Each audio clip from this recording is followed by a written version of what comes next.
to play ball. Welcome to the podcast with no limits, whether it be sports, current events, or random thoughts. This is the place to step in and stay a while. Your host is a proud alumnus of Rio Hondo Prep, a former minor league baseball umpire, and a man with strong opinions. Welcome to the Get Home Safe podcast and your host, Matt Hersema.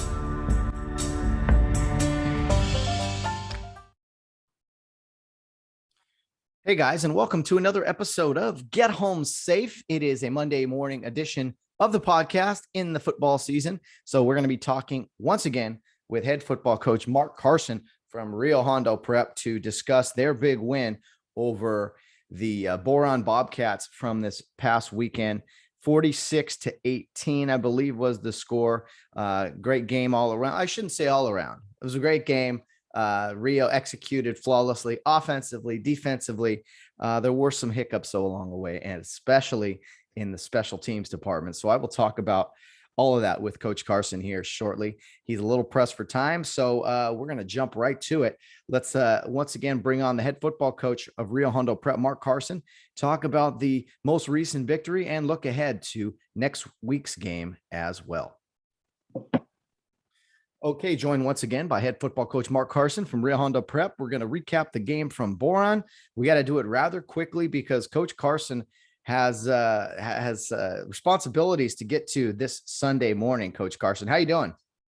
Yeah, good. Good morning. Good to see you, Matt. Yeah, breakfast patrol on Sunday morning, so got to make sure I get that done. Well, but, thanks for having it. Thanks for having me.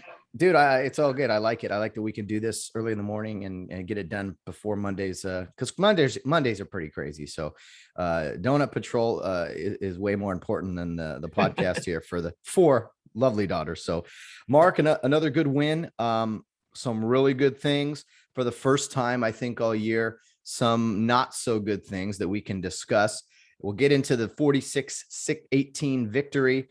But first, if you would, you guys played the day before 9/11, the 20th anniversary of the terrorist attacks. I thought the paint crew did an excellent job on the field itself. I wasn't there for the game. I don't know if there were some festivities, but tell me what you guys did special and also comment on the field crew itself. Yeah, so really major props to Dylan Davis, who is in charge of the field crew. And has been. This is his second year doing it. And he's kind of owned it, tried to take it on as a special project of his. So he rallies guys to do it and really leave any design elements up to him. And so this was a surprise when I saw it. I saw him working on it on Thursday night. I went out and brought the boys some pizza. And when I saw it, it was just half of the R was painted blue, and so then I could kind of tell, okay, you got something cool going on. And then when I saw it the next morning, I'm like, man, it looks sharp, and it came out really nice. And Dylan was the guy also who, he's our PA announcer, right? And I said, hey, we want to do something special, before the national anthem, or tie it into the national anthem to. Remember 9/11, obviously, on the 20th anniversary. And so, if you're watching or tuning into the game, you were able to hear that nice speech that Dylan did. And that was really all him. He just came up with it and did it and kind of ran with it. So props to him and the paint crew on the field and on the 9/11 pregame thing. And so, all Dylan Davis. I think the class of, what do I want to say, 2019 or 20? 19. I think 19. Class of 29. Well, it's real easy, Mark. Just look at your baseball ring, your baseball championship ring. That's right. That massive piece of monstrosity that is a CIF championship baseball ring.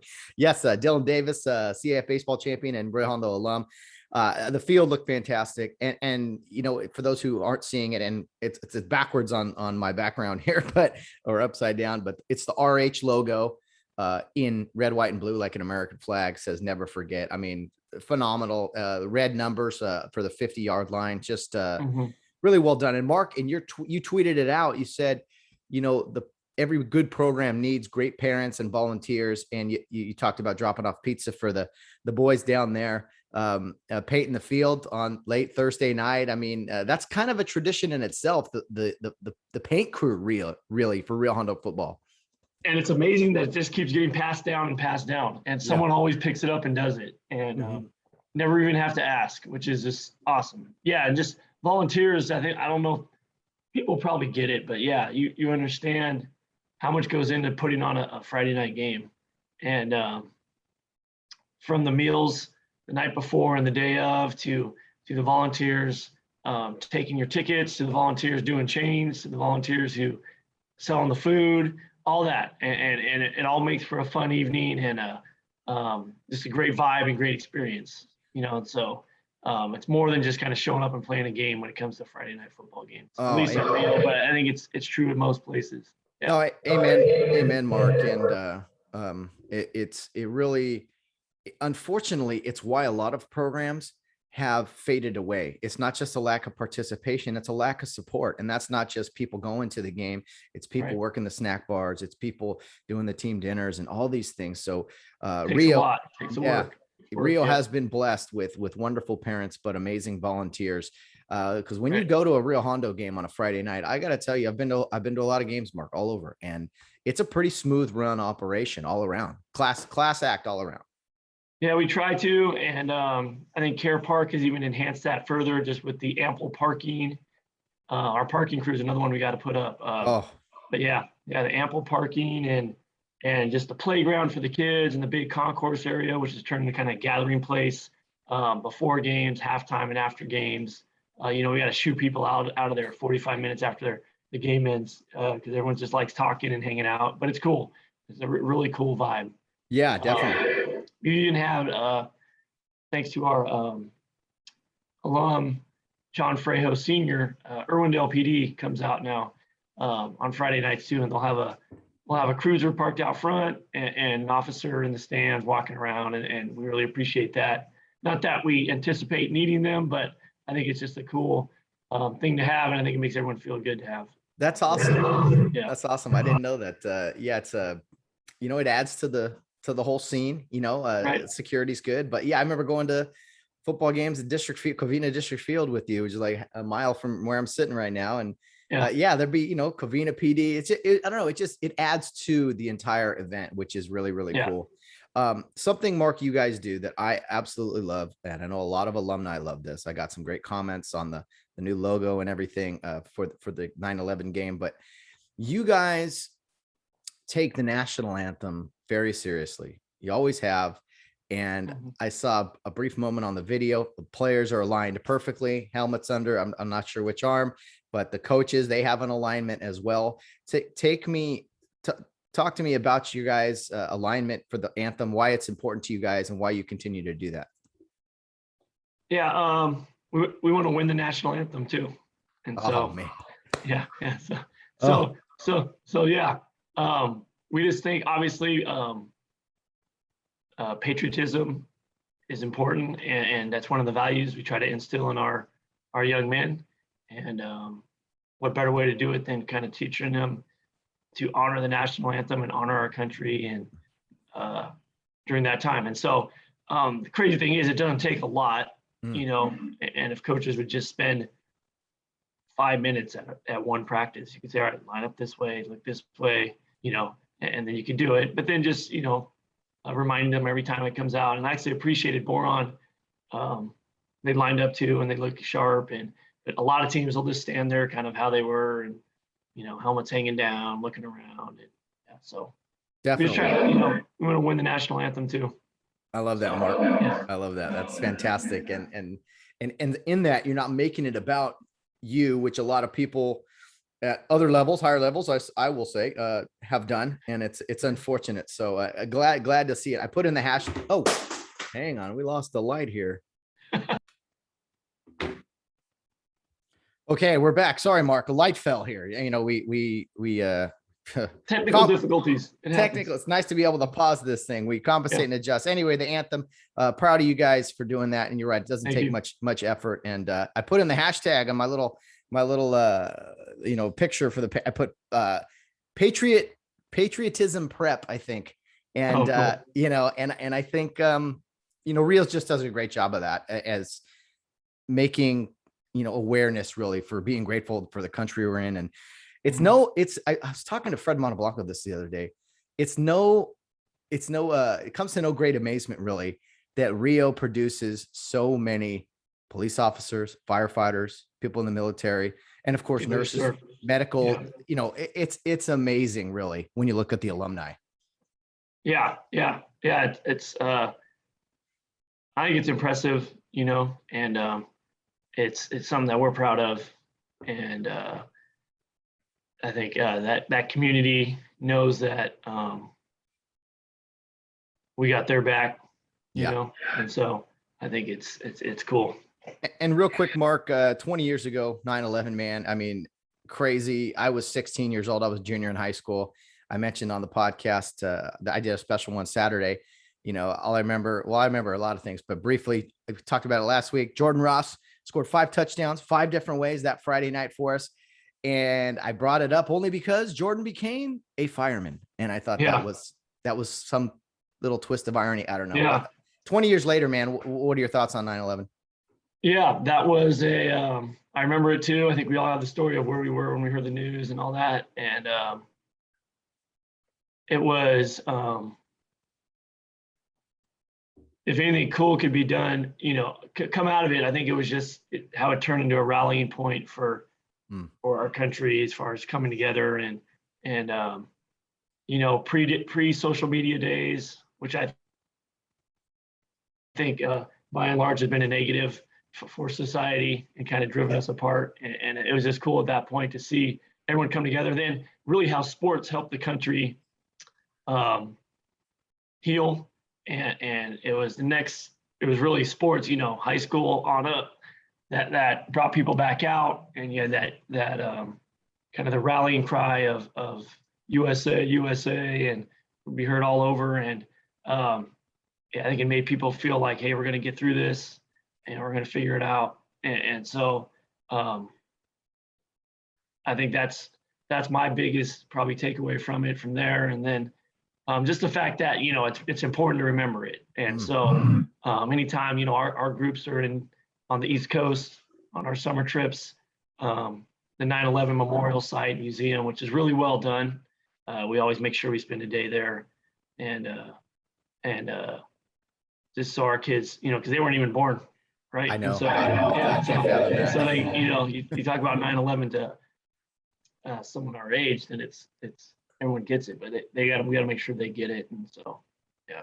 Constantly educating and when you take them there, you got to kind of retell the story, what all went down, which is good to do. We have to keep this going and continue to tell people that story. So anyway, Mark, let's get into some football.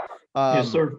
A good win over your I don't know if you call them rivals, friendly rivalry from 100 miles away or whatever, but Boron Bobcats came down. I had a few things I took away from this game. You guys, honestly, you were pushed around a little bit on that first drive. I really liked what I saw from Boron. Very physical up front, great execution offensively, and they were really like running downhill. I thought, you think of Boron in that kind of wing T offense they usually run. They had some crinkles. They had some quirks to it, a little even spread options. I really liked what I saw from their offense early. Yeah. Hey, could I pause for 1 second? Go get something? No worries. 1 second. Yeah, Boron came out popping, man, and they were just like they looked on film, mixture of their double wing, which we just call the Boron offense, and then a spread look, and converted, I think 3 or maybe 4 third or fourth downs to keep that drive going. Good tempo, good energy from them, and yeah, really the first time all year we've been kind of punched in the mouth, and great drive. And it was, it was probably I think it started on the 35 because we kicked it out of bounds. We know where it started, because we kicked off out of bounds. Yep. But a time-consuming 65-yard drive, really the perfect formula for them if they're going to beat us, to do that several times, get the ball back. What I noticed though was after that drive and then our ensuing touchdown drive, already as we were going in to score that first touchdown, I noticed their hands on their hips. Yeah. And I'm like, all right, they're not going to be able to do that all game, and like us, they're suiting up, under 30 players. And so most of their guys are going both ways. And so it was a really challenge to our guys. Hey, how are we going to respond? And really who's in better shape? And so I think that the rest of the game kind of told that story. Well, definitely a significant size advantage up front, which is usually the case. Their line play, it's not just a scrum there. There's some technique to it. And I thought they really executed well, as I said, but I saw the same thing. Yeah, they wore down pretty early in the game, not just the second half, which is, again, that offense of theirs fits their program because they can hold on to the ball, control the clock, which is, something you guys try to do unless you're scoring on big plays, which you did. But their running back, a couple of their running backs, good, not big dudes, but like quick, built kind of low to the ground, and they balance, man. Yeah, shifty. Yeah. I think, talking to their coach after the game, he thinks they're going to win out the rest of the way. So win that league and go on and make some noise in the central section. So, I think we beat a pretty good team. We're so diverse on offense and our offense is at a very high level, executing at a very high level right now. So it's hard to stop us. And so you got to keep up. And if we get you down by 2 or 3, then, or 2 or 3 scores, then you feel like you got to go out of character, and that's when we got you. So yeah. Well, it's good to see that. Kids are visual, and they have to see things like that. See that, hey, we were not fault. We can actually be pushed around and scored on early if we don't execute. And it's football. Teams are going to score. They're going to get first down, but you don't panic. You just, okay, it's a long-term long game here. So again, they were in great shape and they hung in there. The offense really was big plays all night.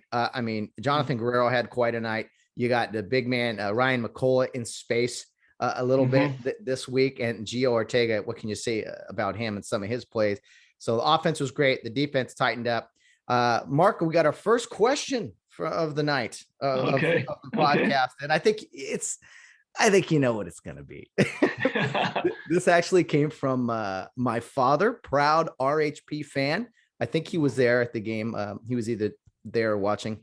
He said, here's his direct quote: "Ask Mark on Monday why special teams were almost perfect the first 2 weeks of the season and were not special at all against Boron."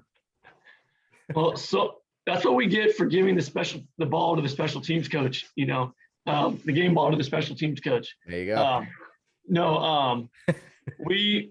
Our PATs were perfect first 2 games. I think whatever it was, 15 for 15. And so that came out of nowhere. I think, our center is our quarterback, our long snapper on PATs. And maybe for the first time, he was a little tired when he was snapping it. And that had something to do with it. So we talked about, Damian does a great job. He plays corner. He's on every special team, plays quarterback. And so maybe finding a guy who kind of specializes in that and isn't on every single other unit and playing every other down might be a good idea. And so you can kind of jog out there fresh. And so that's something, it's something that we have to look at because, it's always good to learn things and still win. And so we got to look at that and just tighten things up. And it's funny, our one of our history teachers at the school, Mr. Clevenger, I think who you know well, he'll treat the kids, if they're perfect on PATs, to in and out. The center, holder, and snapper, he'll bring them in and out on one of the school days if they're perfect. And that goes back to his days when his team lost the CIF championship because they missed their PATs. And so it's his way of contributing to the team and supporting those guys. And so, hey guys, no in and out this week. Let's get out there and practice a little more and figure it out. I love that. It's got to be perfect. Hey, what better incentive? Mr. Clevenger is a huge RHP football fan, and I didn't know that. I wish we had that. He would have been doing this back in 2002. Where were you at, Mr. Clevenger? Some fantastic holds back then. Anyway, exactly. Yeah, that's good. No. That's it's little things like that really make the Rio program. But Mark, let's not beat around the bush. Yeah, it was rough, and it's good to see this time of the season. The things aren't perfect. Hey, we got to work hard in a certain area. Not always fun to watch it, but the kickoff out of bounds, some poor tackling actually on the kickoff return. A lot of missed tackles. That's the snap and the holds were rough on extra points all night, and then at the end of the night, a snap over the punter's head. Yeah, over the punter's head. Boron jumps on it for a cheap 6 points. What could have gone wrong did go wrong, really, in the special teams game. Right. And those things will be magnified in a close game. And that would really turn the tide of a close game. And so, we'll joke about the in and out and the snap over the punter's head, all that. We're watching film this week, but then narrow the focus of the conversation, how serious it could be in a tight game. How, you miss an extra point, you can lose the game. Or you give the team a touchdown because you snap the ball over the punter's head, you can lose the game, right? And so good for all of us, and myself as the head coach. It really falls on me to get that right, and so we got to get that right.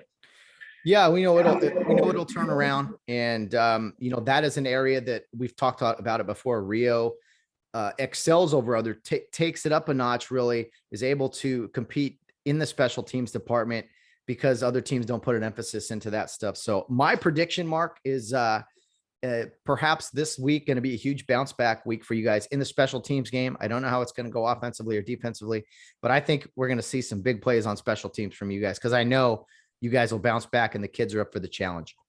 Better be. Yeah. Better be. And if no big plays, how about just the simple execution? Let's just make solid. Just solid. Start with solid. Extra point. But little things that I noticed, Mark, like the kickoff team, like on the one kickoff where there was a few missed tackles. It started from the get-go. I don't know if you saw it in film, but like as the kicker starts to approach the ball, the timing was bad. The timing is off. That just throws everything off. And so hopefully the kids can see that little things matter. They add up to big things. And so anyway, we won't beat it to death. But yeah, the special teams. A lot of comments from alum on Facebook and everything. It was everybody. Sorry about that. Yeah. It was rather funny. But anyway, Mark, we say it every week. Jonathan Guerrero, just a workhorse, 137 yards on 9 carries, 4 touchdowns. And Mark, plus a receiving touchdown. Plus another receiving touchdown. Yeah. He just looked so much faster than everybody else. I don't know. Those guys were wearing down, but he looked like he's by everybody before anyone knows what happened. Yeah, that's the execution of the plays too. And what I was probably most impressed. And so all our stuff is quick hitting, man. And so it's like you take a breath, and if you're not there, he's going to be by you, and he's so quick. And I'm always impressed with Jonathan, because he got popped a couple times. But he's very durable. And so for him, he's just so well built and kind of has gotten so much stronger since his freshman year. And so he can bounce up, and it's nothing to him, man. And he likes it, kind of gets him going when he gets hit. So that's, between that and his just quickness it makes, almost a perfect back. I saw him cramp up on the 49-yard touchdown run. Is he okay? And yeah, he's fine. Did he start a little high step there, and maybe that's why he cramped up? Mark? Is that okay? Yeah, and that's what we said. That's what I told him. I go, you probably got it from the little dance move you did at the end, buddy. Just run in. Yeah. So yeah. Okay. Little lesson there. Lesson. He's a great kid. I love him. I love watching him. But I saw that and I went, oh, that's interesting. Well, hope he's okay. But interesting life lesson there. Yeah, lesson learned. You don't ever run like that. So why would you think that it would? Yeah. Your body would. Yeah. Yeah. But it's funny when, Mark, you natural coaching and life lessons just pop up like that you don't have to dig into a bag of tricks. It's like, guys, This is why we don't do stuff like this. Yeah, all the time. Yeah. And so that's one of the great things about sports in general and football specifically is great teaching moments are there all the time. Mm-hmm. And not just for the sport, but just for life. Yeah. Yeah. And I'm not saying celebrating is bad. I mean, I love when you guys score on big plays, everyone's running down there, the high five and the jumping up. And even I think on a play Gio or to McCullough had, they're pointing at each other. Yeah, that's stuff like that's cool. But like when you start overdoing it, making it about you type of thing. And, you got to remember there's 10 other guys who made a great play to get you in the end zone too. So, right. Yeah. Celebrate with your team, but yeah, we want them to have fun. It's supposed to be fun. So. Absolutely. No, you know where that line is, and Rio Hondo Prep takes pride in sportsmanship and doing it the right way. So yeah, that was interesting. I don't know if anyone else caught that, but I sure did when I was watching. But glad to hear Jonathan's okay. A big night from him. Mark, you guys, let's see here, 421 yards of offense versus Boron's 209. I thought both of your quarterbacks, Mark, played very, very well. Damian Diaz, 4 of 6 for 99 yards and a touchdown.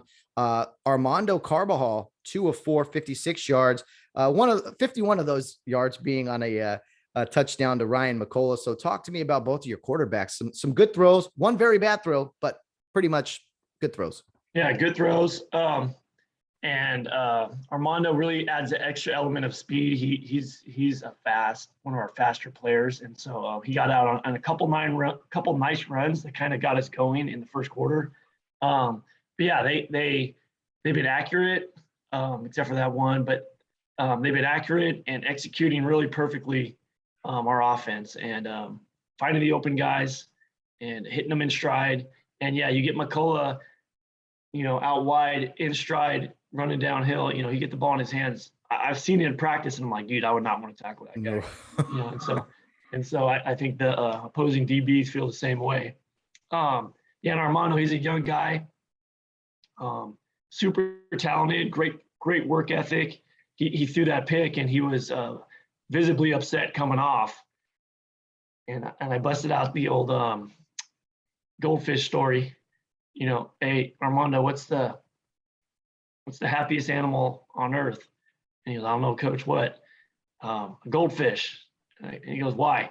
And I go, you know why? And I go, because it's goldfish only have a 10-second memory. You just got to forget about it. Just move on, right? And then he had that touchdown to Ryan later in the game, and he was fired up about that. So yeah, it was a great way to bounce back after a poor throw, and it was a young guy making a mistake there, you could tell. But I got to ask you too, not to knock anybody down here, what route was that by McCullough? It looked like he wasn't super sharp on his route there, or maybe I was just mistaken if he was supposed to, go up or rather, I don't know. It didn't look as crisp as it should have been. Well, he got hit going out of the backfield, which a lot of teams will try to do just to slow him down, but I think he wasn't expecting that. So yeah, it did kind of knock him off his route a little bit. Then he got out. Our routes aren't, some of them, they're not designed exactly, all right, 7 yards turn. It's responding to how the defense plays you, and then going from there. And so really it's just, get open in this spot. And that's what he did. And it's up to the quarterback to read what's going on and throw a good ball. Yeah. Well, speaking for someone that threw an interception or two, Armando, he bounced back well. And hey, like you said, Mark, flush that and you move on. And I thought Randy Johnson, obviously anytime something works, it's like, oh man, what a great call. But I thought his play calling was outstanding on Friday. He made a conscious effort really to get Ryan McCullough in space. I saw a toss to him to the fullback. It was kind of weird. Everyone was bunched. You usually see that toss to Guerrero. They got him a pitch kind of to the outside. And then that pass play, and I think another one was even called back, but the pass play to McCullough, I mean, was there a conscious effort to kind of get him out in space and see what he can do out there? Yeah. And he had that long, almost a touchdown. It's probably like 65 plus yards on a screen. Yes. Yeah. Screen. And so, yeah, we really want to be diverse in who's getting the ball, so teams can't key on one guy. And so between kind of a three-headed monster between Jonathan, Gio, and Ryan, and you got to defend all three of those guys. And I think, Randy, he does an awesome job keeping defenses on their toes. And, I watched some college football last night, including my hometown Trojans. And I was texting. They don't play football over. What are you talking about? Play football. That wasn't a football game. Anyway, but we'll get into that. They looked awful, but I was texting our good friend Joe Wellman. And I honestly think our offense, and really, I'm not I'm not a college football expert or anything. I don't claim to be. I think our offense is more sophisticated than SC's. And I'm saying that in all honesty. And that's with our, 4 hours of practice a week. And which says probably more about SC than it does about us. But Randy's, he's a mastermind, and he worked with whatever we got, and he's going to make it work and get yards and score points. So it's in the blood, man. His father, Randall Johnson, architect really of RHP football and just offensively. There's definitely some 8-man, little quirks in there, which I see. And that's why a lot of teams don't do what Rio does. But yeah, SC, I saw them go under center on a quarterback sneak, and it looked like, what do we do? How do we do this? I'm like, oh my God, I can't watch this anymore. So, but no, Randy had some great, what I like about Randy is when something doesn't work, you don't see him really ever flustered. Maybe you hear it through the headsets, but he just you see him thinking about the next play and the next chess move, which he just does an outstanding job. He's a cool customer, man. He's great football coach. You got to have the right temperament, in my opinion. You defensive coordinators like yourself, a little loud, a little crazier. Offensive guys got to be calm. You got to be cerebral. Cerebral. Good word. Let's see. Only a few more minutes here. Offensively, you guys just took off in the second half. Some huge plays. Defensively, Jaden Sanchez, 6 tackles. Ray Montez, 4.5 tackles. Those guys, I think, both play offensive line too, right? Yeah, seniors, great football players, just super tough guys, great instincts. And Jaden, if you just want to have fun at watching us play defense, just focus on our Mike linebacker, Jaden Sanchez, and just how he goes sideline to sideline. We've had bigger, more imposing guys play that position. But as far as sideline to sideline play, he's one of our best, at least at the 11-man era. And he's just awesome running sideline to sideline. And again, he plays offensive line, doesn't take plays off, and just a really dynamic player. And then Ray, he's just tough as nails, and he loves it. He loves mixing it up, whatever it is. They are football players, man. They're football players. You know what I mean? That's the best way to sum it up. Is it 51 and 55?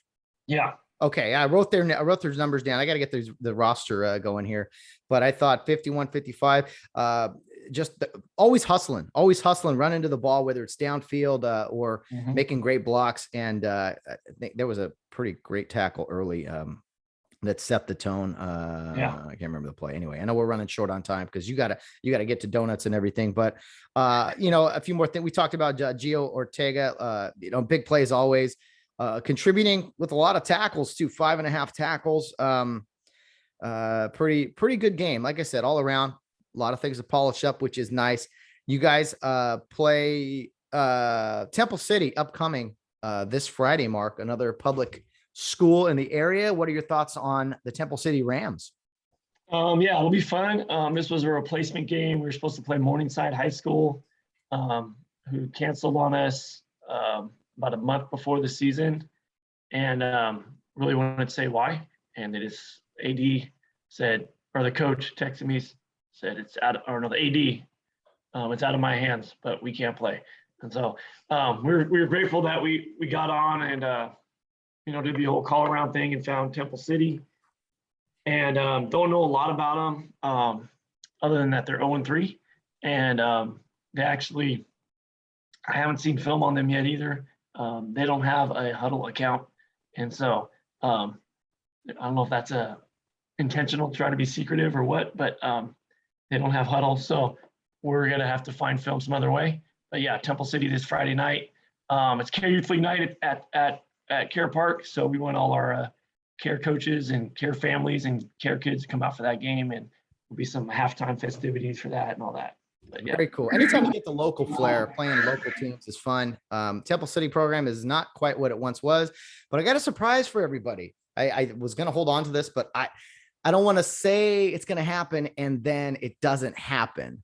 But I'm going to say it anyway. I'm tentatively scheduled to be joined this week by Temple City alum and USC alum Desmond Reed on the podcast. And I'm going to try to have that out Friday in honor of the game between Rio Hondo and Temple City.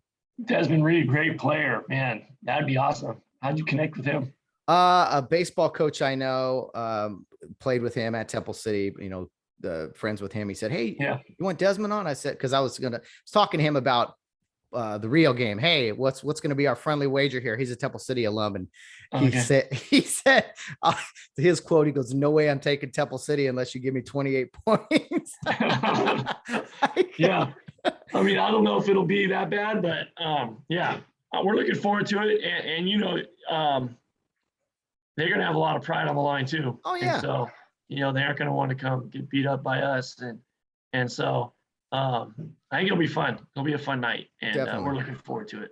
Yeah. Temple City, if Devin Drain, if you're listening, Temple City beat us in a summer league basketball game, and I'm still mad about it. So Mark, you got to get out there and avenge us. I don't say this very often, Mark, probably ever, but I'll say it right now. Hey, beat the Rams, huh? Beat the Rams. The one weekend you want to see the Rams lose. Yeah. Yeah, pretty much. And I got to tell you, you know, we'll see how it goes tonight with the Rams, but I was joking with Valerie. I go, you know, I yell at the TV when SC's playing. I yell at the TV when the Rams are playing. I don't yell at the TV. This is why I follow Rio, because I don't yell at the TV when Rio's too often. A little bit. You just sit back and enjoy it. You just enjoyed it. Yeah. Get home midnight, sit back and watch. And I'm like, this is great. This is why I followed my alma mater. They're the only team that loves me back. Doesn't let me down. Yeah, we hope to. But yeah, we gotta. Give me a fun week preparing for them, and then we go right into science camp week. Got Linfield, and then a big one with Camel Hall, who's looking really good. So. Yeah, no, very exciting times ahead. Mark, you got to get off to grab donuts for the family. What's your go-to donut on a Sunday morning, Mark? I know you have one. We go to Rose's Donuts on Rosemead in Temple City, and I won't get a donut unless they have cronuts. And if they have cronuts out, which they usually do, which is a croissant donut hybrid, you got to try it, and you can get it with like maple and bacon on top, or chocolate and like almonds on top. Oh, I was going to make fun of you until you started explaining it. Okay. Well, sounds amazing. Give it a try. Yeah. Cronut, man alive. Well, Mark, good stuff. Thanks for doing this again. Short notice. We'll try to do this again on Sunday morning so that we can get things moving here for the week. And hey, you know, overall, good win, and beat the Rams on Friday, man. Should be a fun night there at Care Park. Yeah, thanks, Matt. And have a good weekend yourself. Rest of the and enjoy your game tonight. I know you will. Oof, yeah, I got to wait all day for it. Rams till 5:20. What is this? You can't have the Rams a night game for. I need like 10 a.m. start here, which I'll do here soon. You know, man, you got me. I should never have donuts, but now you got me thinking of a glazed coconut calling my name somewhere. I'm a big fan of coconut on the donuts. So anyway, I like coconut too. Yeah. Oh man, solid. All right, Mark. Talk to you soon. Good luck this week. Thanks, Matt. Thanks again, Mark Carson, for joining me, getting up early on a Sunday morning. Hopefully the family enjoys those donuts you're about to go get before church. I think it's a good little tradition you got there. Another great tradition is the Rio Hondo Prep football program, and kind of the excellence on the field there. Not only just the product itself, but again, all the people that assist, the volunteers, the parking, the paint crew, the people that run the chains, the fans in the stands who are there early and supporting the team all the way through. I mean, it really is a fun product, and that's why we're going to continue to talk about it here on the Get Home Safe podcast on Mondays, recapping the game from Friday and looking ahead to the other opponent, the future opponent, I should say, this week being the Temple City Rams. So yes, I do not say it very often, but beat the Rams. It should be a fun game this Friday night. While we have a little time, I do want to react briefly to some of the games from college football. Locally, there are a few significant results, we'll say. First of all, here's what I want to say. I think the Pac-12 has always kind of been a middle of the road conference. They usually have one or two teams at the top of the conference that may or may not get in the college football playoff. Usually it's USC, usually it's Oregon. Other than that, Utah's been good a time or two. But other than that, I mean, Washington got in the college football playoff back in the Chris Peterson days. Other than that, no one has really stepped up and kind of taken the reins of the Pac-12. So this year specifically, the Pac-12, I think, is very, very top heavy. Now, we're only 2 games into the season. All right. But what I've seen so far is, again, a very mediocre conference, mediocre, if not below average, all around. And maybe I'm overreacting. I don't know. But USC looks awful. Absolutely awful. They were not impressive against San Jose State. They were beaten convincingly by Stanford, who the previous week was beaten pretty soundly by a Kansas State football team that is nowhere near, really a top 25 team, in my opinion. So USC is going to have a rough season. I'm not sure what Stanford's going to do. They look much better this week than last week, but you look around the conference. I mean, Arizona gets throttled by San Diego State. Now, I will say this, the Aztecs, San Diego State, I think if they were in the Pac-12, they would compete for championships every year. Very good football program down there, consistent. I know it's the Mountain West and they don't get a lot of press or anything, but San Diego State Aztecs have really played good football the past few years and are always at the top of the Mountain West Conference. So I wouldn't mind seeing the Aztecs maybe in the Pac-12 and push aside some of these other schools that don't take football very seriously.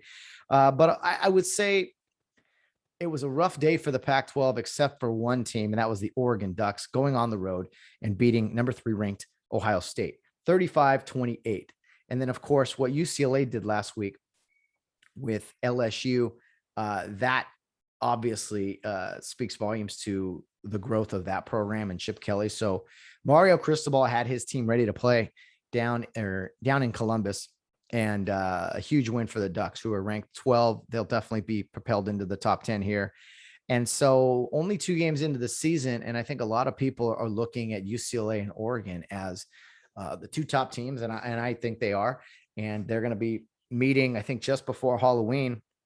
And if they keep winning, both of them, I mean, both with 2 significant wins on their resume already, I think the winner of that game could be propelled into the college football playoff. What I also see is that because they're in 2 different divisions, theoretically they could meet again in the Pac-12 championship. Now, again, we're 2 games in, but what I've seen from USC, not impressive. They still can't consistently run the ball. They throw 1-yard passes better than any team I've seen.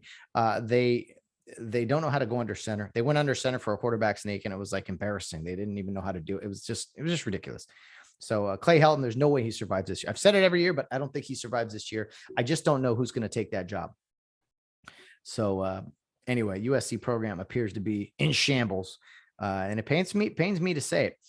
Let's see here. Washington, once a proud program, has kind of slipped a little bit with losses to Montana, and then yesterday losing to Michigan, albeit on the road, a tough environment, but they're 0-2.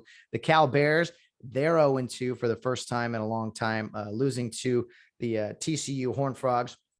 And for those watching on YouTube, like, why are you wearing a TCU shirt? Well, a buddy of mine worked the regional over there, brought me a shirt, and I wear, again, most shirts that people bring me. If I support college football, I support athletics, and plus it's kind of a cool little old school punter kicking a ball here with a leather helmet.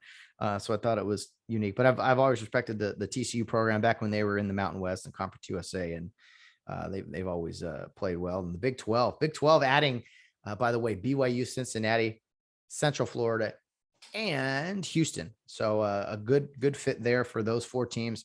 Speaking of BYU, another loss for the Pac-12.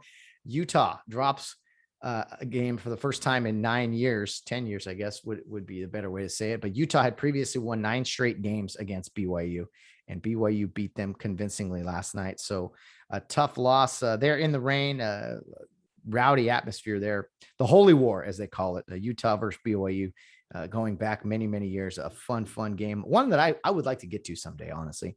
A lot of Southern California talent there as well. So that was a significant loss for the Pac-12 and Utah. Who else lost? I mentioned Cal. I mentioned Washington. Let's see here. Nothing else really of significance. Okay, kind of the big game of the day outside of Oregon and Ohio State. University of Texas. We're back. Remember, we're back. And I like Steve Sarkisian. I really do. But they got beaten significantly by the Arkansas Razorbacks. And I know Arkansas is an SEC team, but my goodness, they absolutely dominated Texas up front. And even though it was 40-21, it seemed even worse than that. So Texas is destined to join the SEC here in a few years. It's going to be interesting. They better pick their game up quite a bit because, again, Arkansas has not been in the mix of the SEC for a long time. And they really did dominate Texas. So be careful what you wish for, Oklahoma and Texas coming over to the SEC. It's not, you don't get any layups really with schools like you do in the Big 12. So a very significant game there on Saturday night. Texas is a long way away, I think, even though they're ranked 15th in the country. And then I don't know if you guys saw this. I posted it on my personal Facebook page. I think Jacksonville State beats Florida State at the buzzer. I mean, a 60+ yard touchdown pass on the final play of the game. It was really something to see. It looked like Florida State might have been like a cover one, like man-to-man with a free safety. The receiver ran by the corner. Safety didn't get over time. Then he cut it across. Anyway, you don't see that too often. A game-winning touchdown on the last play of the game. Pretty cool to see, and good for Jacksonville State. I mean, Florida State just, if you're a Seminole fan, I really do feel for you. Heartbreaker against Notre Dame the previous week, and then losing on the last play of the game to Jacksonville State. Just so many college football fans 2 weeks in, they were so excited, and then all of a sudden 2 weeks in, it's like, oh, more of this. Why do I put my heart and soul into this thing? And I feel that way with USC. Just, it's embarrassing. You lose to Stanford, fine. Stanford's a good football program. David Shaw is one of the best coaches in the country. Stanford's always very physical. But USC just, again, they look soft. They don't execute. The turnovers, you think they're going to throw the ball every play. It seems like there's just no plan.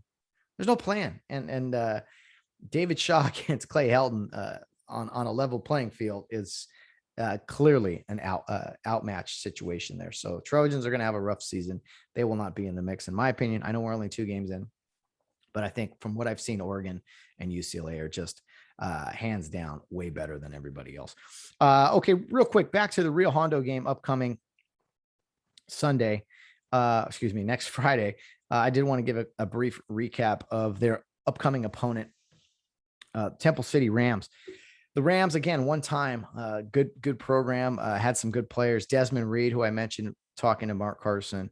I'm trying to sit down with him this week to put a recording together from my good friend Sean O'Leary, who was a baseball coach and a guy that I become really good friends with. He was an alum with Desmond Reed. We got sounds here on my Max Prep.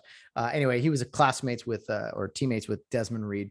I'm not sure if Sean played football. Might have been just his freshman year, but they played baseball together, or he played baseball. Anyway, whatever. I messed it up already. But Sean O'Leary, a good friend of mine, made the connection there with Desmond Reed. He said he'd do it. So my goal is to record this week with him and try to have that episode out on Friday in honor of the Temple City Rio Hondo game. If it doesn't happen or is postponed, I apologize. That's just the plan. I didn't even want to mention it just in case it didn't happen. But that is the plan. Desmond played at USC for a few years on some very good teams. So we'll catch up with him and see what he's up to. I've never met him before. So just going to talk to him about football and kind of what he's doing now. Real quick, Temple City 0-3 on the young season. Has not really been competitive. Their first game against Mark Keppel, they lost 14-6. The second game played Alhambra, the other Alhambra school. They're 48-8 they lost. And then last week they went into the city section to play Carson High School and lost 34-0. So not many points from the Rams. at all this season, and defensively have given up a few as well. So on paper, Rio Hondo Prep looks to be the better team, but on paper is not where the game is played.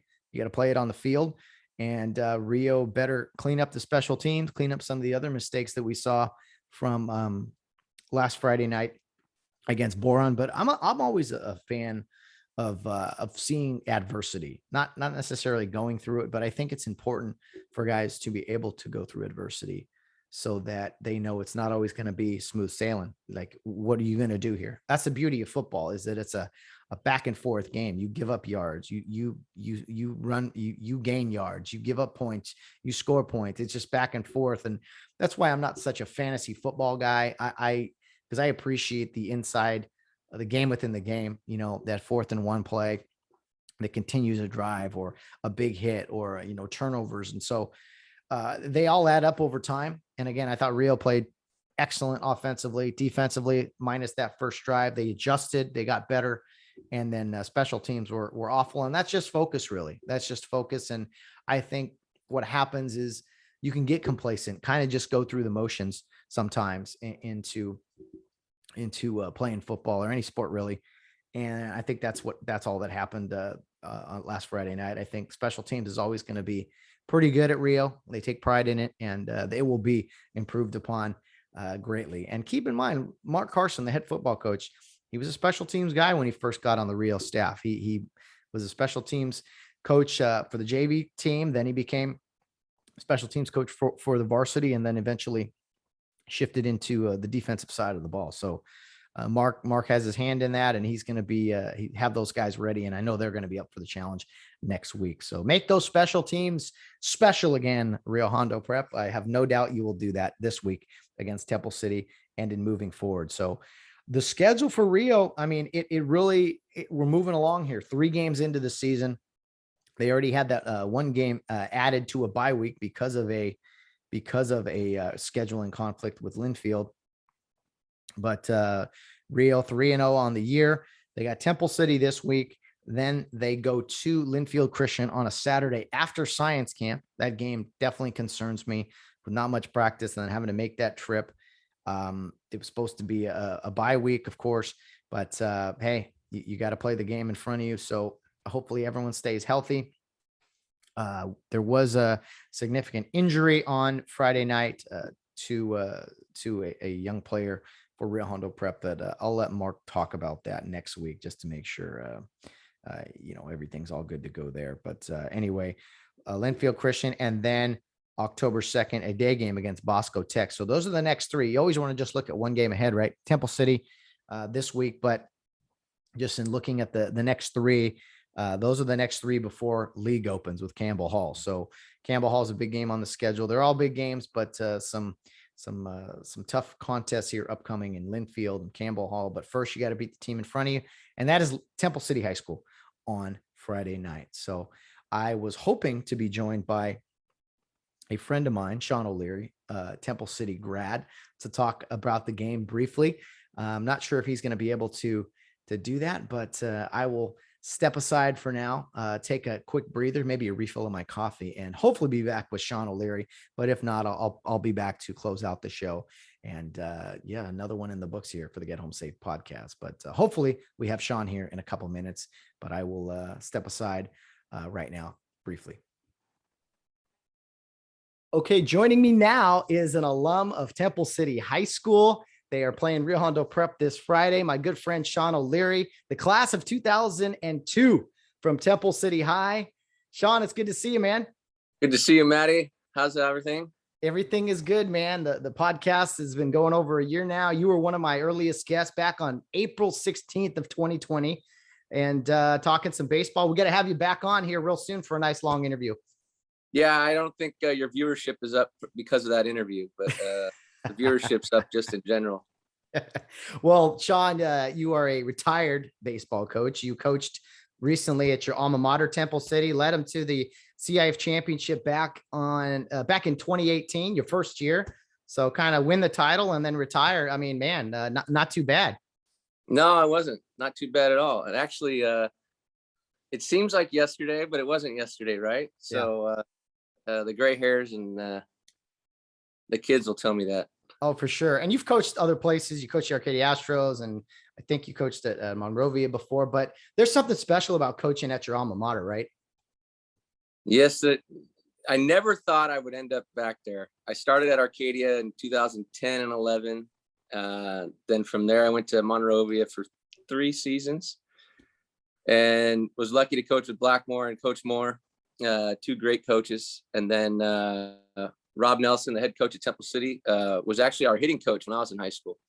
So he had called me and bugged me a couple times, and I was kind of just getting ready to have a kid, just recently married, and coaching wasn't really fitting into the cards. And then finally, it was my wife that said, "You love it, go do it." So I have my wife to thank. Yeah, I got she got a ring, and then a year later, I got a ring. So.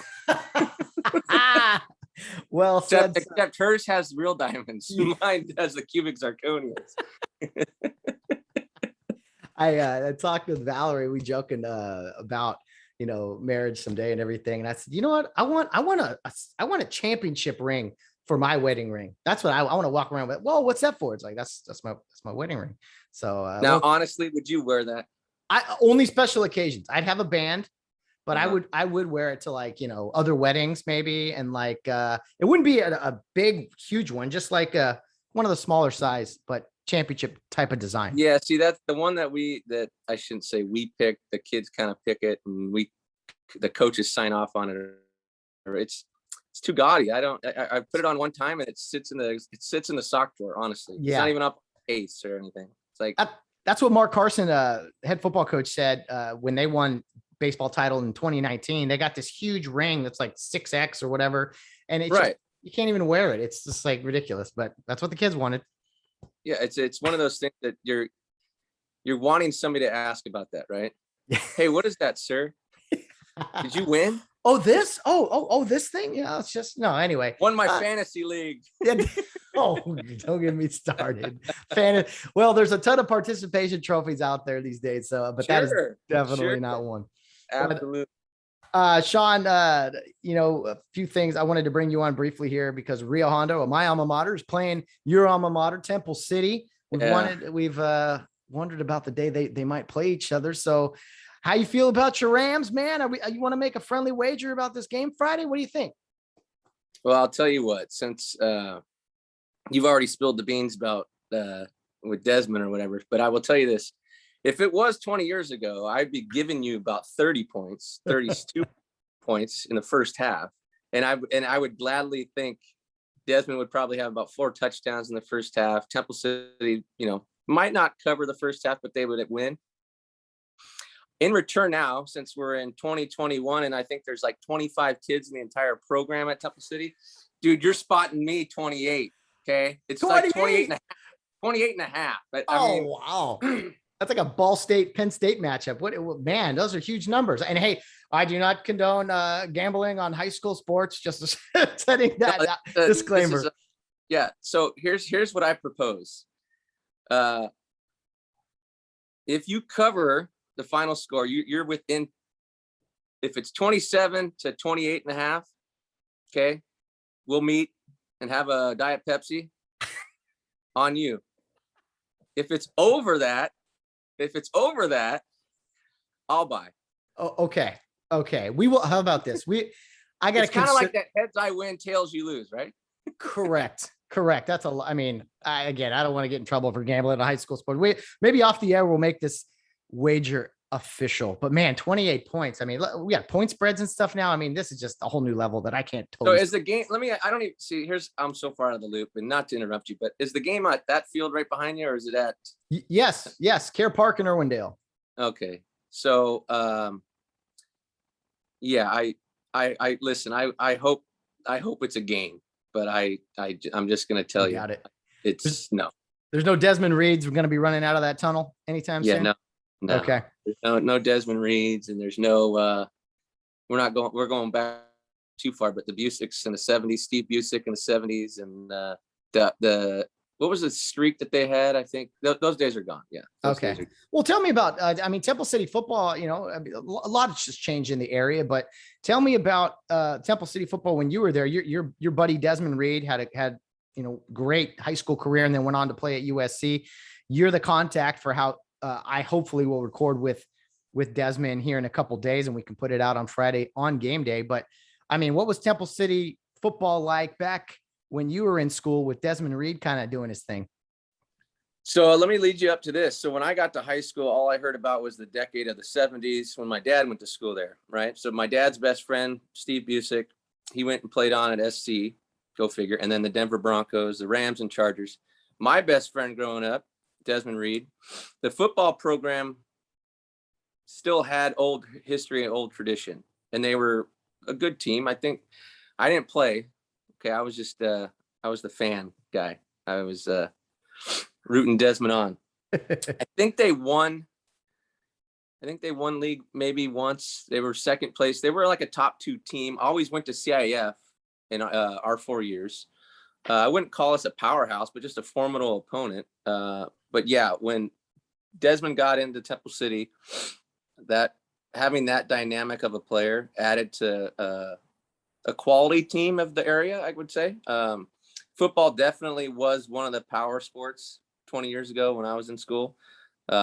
Baseball, a little bit of basketball as far as the male side. Soccer was okay. Desmond basically changed the dynamic of the buzz. You know, you have people that, who's this guy in baseball? I want to go check this pitcher out. Who's this guy playing football? I mean, it was packed house every Friday night at a home game to watch, because he might have a punt return for a touchdown, an interception for a touchdown, a rushing touchdown. I mean, honestly, it was like, I joke because I played 2 years of Pop Warner football. Okay. It was the Desmond Reed highlight film. The only highlight of me in that film is me running down the sideline. Like I was wide receiver running with him. Like, hey, we scored a touchdown. Look what like, we did. We scored a touchdown. Right. So no, I mean, yeah, he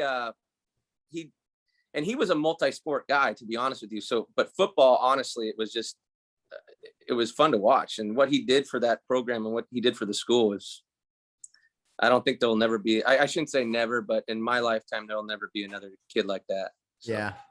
Wow. Well, he did just fine going to SC without having you escort him to the end zone.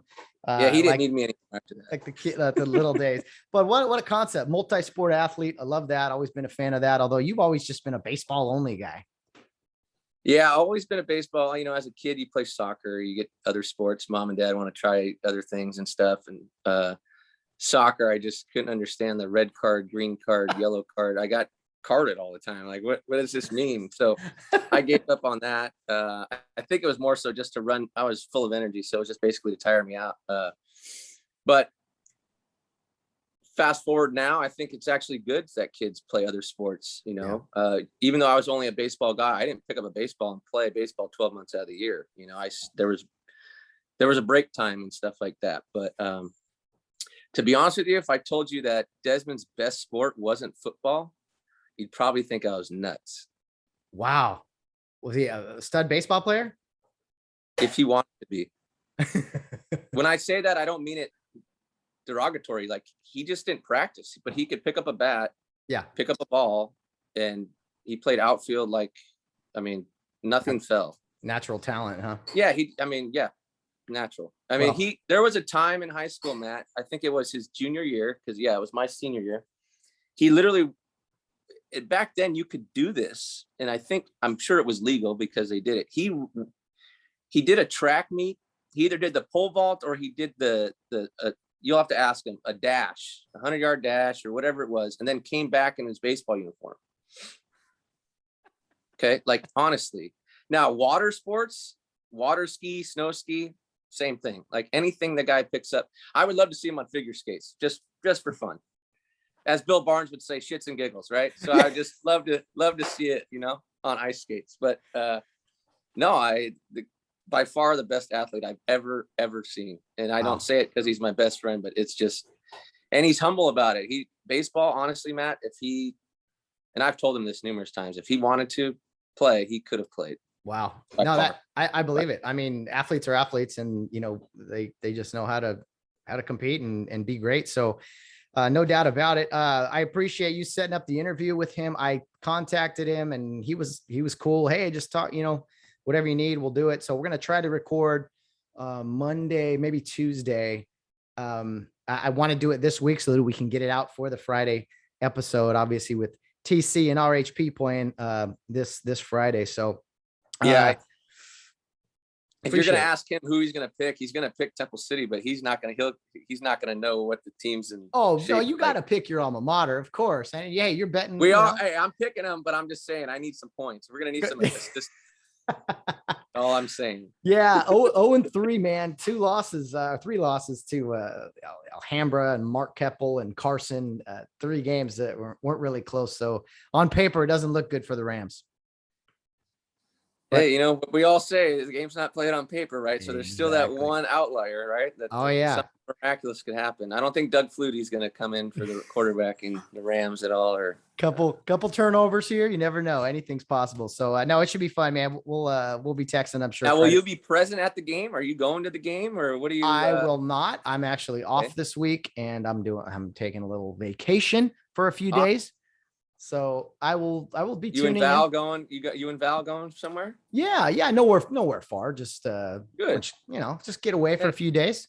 Vacation's vacation, man. Absolutely. It's gonna be fun. But I'll still be. She hates this, but I'll be checking the score on the Rio game.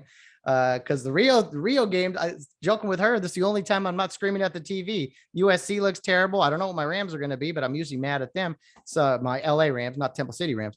And so no, I'll be watching somehow, some way on Friday night. Yeah, I'm sure you're dialed in. You're connected. Yeah. You mentioned you liked the field behind me. It's a photo of the RHP field at Care Park in Irwindale. Very nice tribute they did with the American flag, basically, in the RH logo, and then never forget on the bottom for 9/11. Sean, your senior year was 2002, but you started school September of 01. So 9/11 happened the week you started school, your senior year. Take me back, man. Can you believe it's been 20 years? I can, with the amount of gray I got in my hair, but so no, seriously, that was the first day of school my senior year. Wow. So wake up in the morning, you got to be at school 7:45, 8 o'clock, whatever. So East Coast time, the first plane had already hit. And I got to class, and I distinctly remember our teacher had it on, and as a class, we saw the second plane hit. Things you see out of a movie, and I know some people, you can think whatever you want, if it was really terrorism or if it was insider job or whatever. The fact is what happened that day should never happen anywhere. And at the time, I'm 17 years old, thinking like, what do we do? I mean, what can you do? I mean, that's in New York, and I'm in little Temple City, California, but honestly, like, that could happen anywhere. If it could happen there, it could happen anywhere, and plane hitting a building like that and then the building falling, that's not supposed to happen.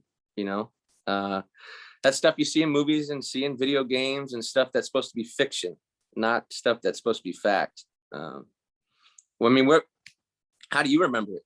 I talked about it on the Saturday 9/11 show, but I remember usually woke up at 6:30. It was like 6:30, get out the door by 7. And remember my mom I remember being mad because my mom woke me up 15 minutes early, and you're a high school kid, junior in high school, you're like, sleep matters every second. And I remember being mad. And then she said a plane hit the tower. I was like, how could a guy not see a twin tower? And then we look, and I was like, oh, that's not a small plane. So it was interesting to me that so many of us had the exact same reactions. We thought Did you think it was a small plane too? I thought it was a small plane at first. Yeah. Too, like yeah. Little set. Yeah. Exactly. I was like, okay, a little plane, because I remember, rest in peace, Corey Lytle, he hit a plane, right? Or a little plane, flew it into a building. There's accidents happen. And that was just one that I was like, okay, I know those towers are really tall, but I mean, how do you not see a tower? Was it foggy? So, and then of course the terror set in for all of us. But Yeah, high school student, just like you. I was my junior year and we watched TV all day. And to what you said, uncertainty of what's going to happen with us. Are we going to end up having to, be drafted or serve? I mean, there was a lot of those questions going on for us high school kids, as so many had done it before, us previous generations. But thankfully we have such a wonderful volunteer military that they handle business. And but yeah, it was just crazy. Sad. Yeah, sad. I remember having to do part of my senior year, and you probably did it too, is your enlistment number, not just in case if there was a draft. Do you remember doing that? I do. Yeah. The thing that also sent the chills down your spine too is it not so much just the World Trade Center, but then you had the Pentagon, and then you had the plane flight. I think it was Flight 93 where they crashed in the field in Pennsylvania, right? So I mean, it wasn't just one, it wasn't just two. It was just like you said, the whole day of school was watching TV, basically watching that happen. You're watching history in real time, which was in real insane. time. Yeah, in real time. It was crazy. And yeah, man, I mean, the stories, there's so many inspiring stories from that day. Firefighters, United 93, I mean, everyday civilians. So anyway, just a day to remember always. And it looks like we got a nice American flag shirt you got there, buddy. Who's this, Sean? Sean's been joined by this is my oldest son, Halen. He's 4 years old. You say hi to Matt? Halen. Hey, Halen. What's up, man? Nice shirt, buddy. I like that. American flag and some baseballs on it. Looking sharp. Now, is he named after Van Halen? Most definitely. That is awesome.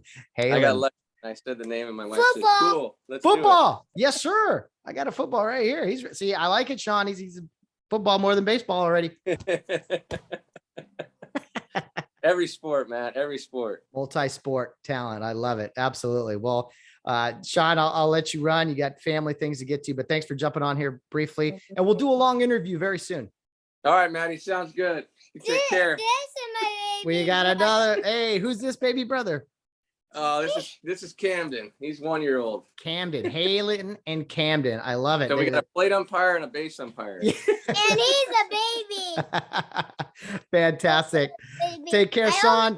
All right, Maddie. I'll talk to you, huh? Thanks for having me. Go Rio, man. Go Rio. Go, man. Bye. Well, what a fun episode this turned out to be. Of course, talking with head football coach Mark Carson, but also talking with my good buddy Sean O'Leary, the Temple City High alum. He and I will be, rivals on Friday night, enemies, if you will, frenemies, we'll call it. But I don't say this very often. I hope the Rams lose on Friday night, not Sunday, of course. That's a different story. The Temple City Rams. I hope Rio takes them down. No offense to you, Sean. But anyway, I appreciate Sean coming on and talking to me about the game and, remembering 9/11 and just having some fun. We'll get him back on the program here soon. And to his kids, Halen and Camden, man, special appearance. How fun was that? Anyway, that'll wrap up today's show, guys. Thanks for tuning in. Can't wait for the game on Friday night, and stay tuned for Friday's episode. Hopefully, if all goes well, it will be Temple City alum and USC alum. Excuse me. Name went blank for a second. Been all over the place today, but anyway, we'll have him on the program on Desmond Reed. Excuse me. We'll have him on the program on Friday for you guys to listen to. But anyway, should be a lot of fun. Thanks for tuning in and chatting or listening to this episode. More Rio Hondo Prep football talk. Good luck to Rio Hondo on Friday night. And we'll be talking to Mark Carson next Monday, recapping this game and looking ahead to the upcoming game. So guys, enjoy your week. We'll be back on Wednesday with Bill Barnes and hopefully on Friday with Desmond Reed. But if he's unavailable, there'll be another guest in the works that we'll put out there. We'll see you Wednesday, guys. Have a great start to your week. And as always, no matter what you're doing, whether you're out on the town or around in third base, get home safe.